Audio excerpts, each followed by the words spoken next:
Hello and welcome back to the next video lecture where I will try to sum up World War II if that's even possible. So over the past few weeks we've delved into some interesting topics that you might not have heard about before. So my goal in this video lecture is to try and help you guys figure out and organize the mess that was World War II. So here are a few essential questions that I will try to cover during this video lecture to hopefully wrap this war up as neatly as possible. So the first essential question I'm going to cover is as follows: is war ever justified? So is war ever justified? The next essential question I will look at is how do we study the Holocaust and its unspeakable horrors? So I'm going to take a look at how we study the Holocaust and its unspeakable horrors. And last but not least, we're going to look at is World War II the end, or is it the beginning? Alright, so let's get into the first video lecture, and hopefully these will clarify any pieces that I've missed, covering arguably the most horrific war in the history of mankind. So let's take a look. Is war ever justified? So, leading up to World War II, we can infer from our research and readings that the public opinion of Americans and Congress wanted to preserve their isolationist policy kept from the end of World War I. The United States at this time was still trying to get out of the Great Depression, and FDR was unable to attract interest to international events during the 1930s. We can also infer from our research on that Avery Brundage in the 1936 Olympics that not only did many Americans, including Brundage, shared some kind of anti-Semitic feelings, also that Hitler kept his final solutions, in quotations, to the Jewish problem, as he called it, fairly close to the chest. It wasn't until about November 1938 when Kristallnacht, or Night of Broken Glass, occurred that outsiders finally saw a glimpse of what Hitler was really doing, and unfortunately by this time it was already too late.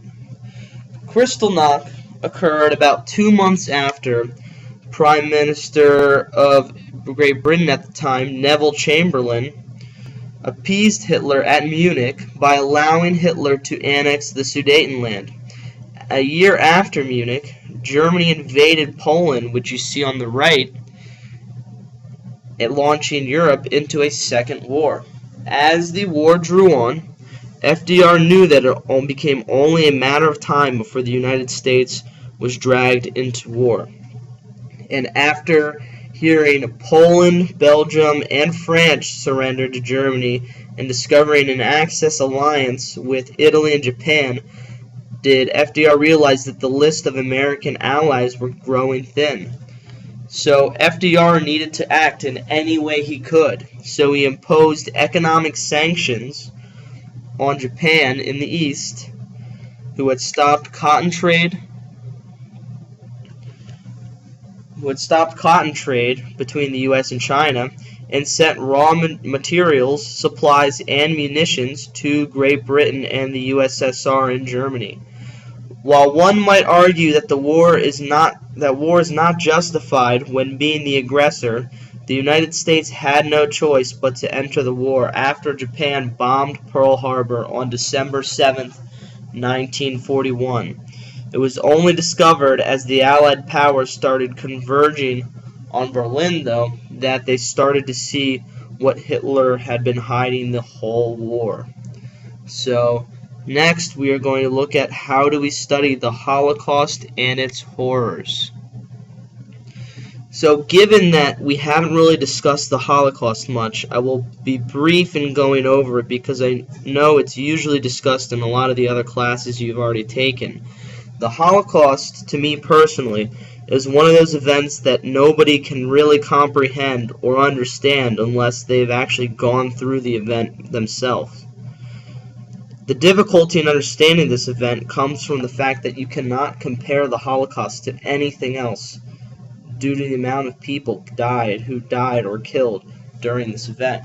Therefore, there have unfortunately been multiple genocides in history, but nothing has really compared to what Hitler tried to accomplish during World War II. So it is difficult to look the other way and be disgusted by everything the Germans did to the Jews and other people in Europe when the United States practiced something fairly similar to the Japanese during World War II as well.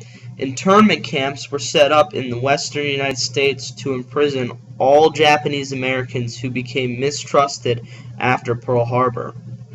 The camps set up for these Japanese Americans were not intended to exterminate a race of people, but harsh conditions were set upon American citizens who had no allegiance to their former country. So due to the fact that it is almost impossible to understand the Holocaust even after studying it, there are certain ideals that we can take away from a horrific event like this. Racism, discrimination, generalizing are all things that most people commit on a daily basis today, and especially by Americans during the 1940s. So taking a second to reflect on those who died to allow us to live the way we do is the best way to remember, honor, and study the soldiers and citizens that died during the worst war in history. So finally, we're going to look at the last essential question: is World War II the end or the beginning? World War II can be considered the end of an era in the world where imperialist countries like Great Britain, France, and Germany ruled the world through their interests. Europe had been at center stage for most of the world's history from the Renaissance up until World War II. However, two major wars in the span of about 30 years took a toll on the continent, and the power shifted from Europe to the United States and the Soviet Union.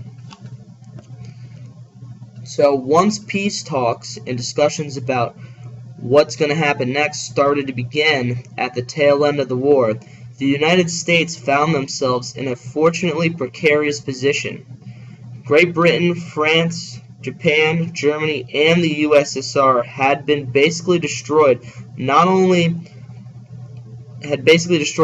significant amounts of each other's populations, but almost their infrastructure, economy, military, technology, and resources. Pair that with the United States being the only country to have an atomic bomb in 1945, and one can realize the terrific power the United States could impose on anyone they choose.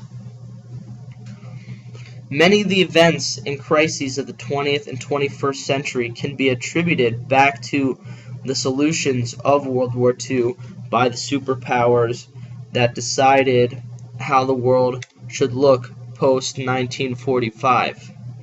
Countries like the United States and the Soviet Union fell into a power struggle to preserve their beliefs of government around the world by establishing alliances like NATO and the Warsaw Pact, which you saw on the previous slide right on the right-hand corner,